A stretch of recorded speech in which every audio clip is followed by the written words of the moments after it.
அனைவருக்கும் வணக்கம். நம்ம இந்த வீடியோவில் 12th காமர்ஸில் இந்த ஆஃப் இயர்லி எக்ஸாம் 2024க்கான இம்பார்ட்டன்ட் 5 மார்க்ஸ் தான் நம்ம வந்து பார்க்க போகிறோம். இப்போ நான் கொடுக்க போகிற 5 மார்க் எல்லாமே ஒரு பிரிண்டட் கொஷின்னு சொல்லலாம், இல்லை கண்டிப்பாக எக்ஸாமில் கேட்க வாய்ப்பு உள்ள கொஷின்ஸ். ஸோ இந்த கொஷின்ஸ்லாம் நீங்கள் படிக்காமல் உங்கள் எக்ஸாம் ஹால்குள்ளே போயிடாதீங்க. ஸோ ஃபஸ்ட்டே நான் சொல்லிடுறேன், இப்போ நீங்கள் நிறைய பேர் வந்து கமெண்ட் செக்ஷனில் என்ன கேட்க போகிறீங்கன்னு எனக்கு வந்து தெரியும். இந்த கேள்வி மட்டும் படித்தா போதுமான்னு நீங்கள் வந்து கேட்பீங்க. அப்படி நான் சொல்லவே இல்லை. இந்த கேள்வி படிக்காம போயிடாதீங்க. ஸோ கண்டிப்பா ஒவ்வொரு காமர்ஸ் எக்ஸாம் எழுத போற ஸ்டூடெண்ட்ஸும் நான் இப்போ கொடுக்க போற 5 மார்க்ஸ்லாம் படிச்சுக்கோங்க. உங்களுக்கு கண்டிப்பா ஹெல்ப்ஃபுல்லா இருக்கும். உங்க ஃப்ரெண்ட்ஸ்க்கும் வந்து ஷேர் பண்ணிக்கோங்க, ஓகேவா? ஸோ நம்ம சேனலுக்கு நீங்க இப்பதான் ஃபர்ஸ்ட் டைம் வியூவரா இருந்தீங்கன்னா மறக்காம நம்ம சேனலை சப்ஸ்கிரைப் பண்ணிக்கோங்க.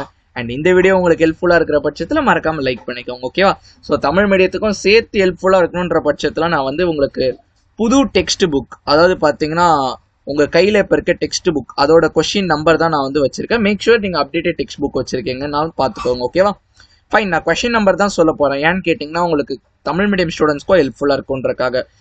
So 5 marks long answers. So chapter 1 பார்த்தீங்கன்னா கொஸ்டின் நம்பர் 2, அண்ட் சாப்டர் 2 பார்த்தீங்கன்னா கொஸ்டின் நம்பர் 1, சாப்டர் 3 பார்த்தீங்கன்னா கொஸ்டின் நம்பர் 1 and 2, சாப்டர் 4 பார்த்தீங்கன்னா 1 and 3, சாப்டர் 5 1, சாப்டர் 6 2, சாப்டர் 7 பார்த்தீங்கன்னா கொஸ்டின் நம்பர் 3, சாப்டர் 8 பார்த்தீங்கன்னா கொஸ்டின் நம்பர் 1, சாப்டர் 9 பார்த்தீங்கன்னா 1 and 2, 10 பார்த்தீங்கன்னா கொஸ்டின் நம்பர் 1, சாப்டர் நம்பர் 11 12 13 14 4 லெசனுக்குமே பார்த்தீங்கன்னா question number 2, chapter 15 பார்த்தீங்கன்னா கொஸ்டின் நம்பர் 1, சாப்டர் 16 பார்த்தீங்கன்னா கொஸ்டின் நம்பர் 1 and 3, சாப்டர் 17 வந்து question number 1, chapter 18 question number 1, chapter 19 பார்த்தீங்கன்னா question number 2, chapter 20 பார்த்தீங்கன்னா கொஸ்டின் நம்பர் 1, சாப்டர் 21 and 22 பார்த்தீங்கன்னா question number 2, chapter 23 பார்த்தீங்கன்னா question number 3, and chapter 24 பார்த்தீங்கன்னா question number 1, and last few lessons பார்த்தீங்கன்னா 25 and 26 பார்த்தீங்கன்னா question number 1, 27க்கு பார்த்தீங்கன்னா question number 2, 28க்கு பார்த்தீங்கன்னா question number 1. So இதுதான் பார்த்தீங்கன்னா உங்களுடைய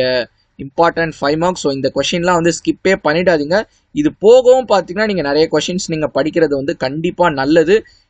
சப்போஸ் எங்களால் எதுவுமே படிக்க முடியல, எங்களுக்கு டைமே இல்லை, எங்களுக்கு எந்த கொஷின் ஸ்கிப்பே பண்ணக்கூடாது, டு நாட் ஸ்கிப் கொஷின், ஓகேவா? ஸோ இப்போ நான் சொன்னது எல்லாமே, ஸோ இது எல்லாமே படிச்சுக்கோங்க. ஐ திங்க் காமர்ஸ் 28 லெசன் இருந்தாலும் உங்களுக்கு வந்து ஈஸி தான், நீங்கள் வந்து படிக்கணும்னு நினச்சா படிச்சிடலாம். ஸோ இதுதான் நம்ம வந்து சொல்லியிருக்கோம், லாங் ஆன்சர்ஸ் கொஷின், ஓகேவா? ஸோ உங்கள் புக்கோட இந்த கொஷின் நம்பர் நீங்கள் வந்து பார்த்துக்கோங்க, ஓகேவா?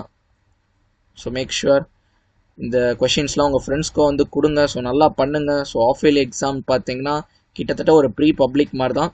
ஸோ இப்போலேருந்தே நம்ம நிறைய கொஷின்ஸ் நம்ம படிக்க ஆரம்பிச்சோன்னா பப்ளிக் டயத்தில் நமக்கு வந்து ஹெல்ப்ஃபுல்லாக இருக்கும், ஓகேவா? யா.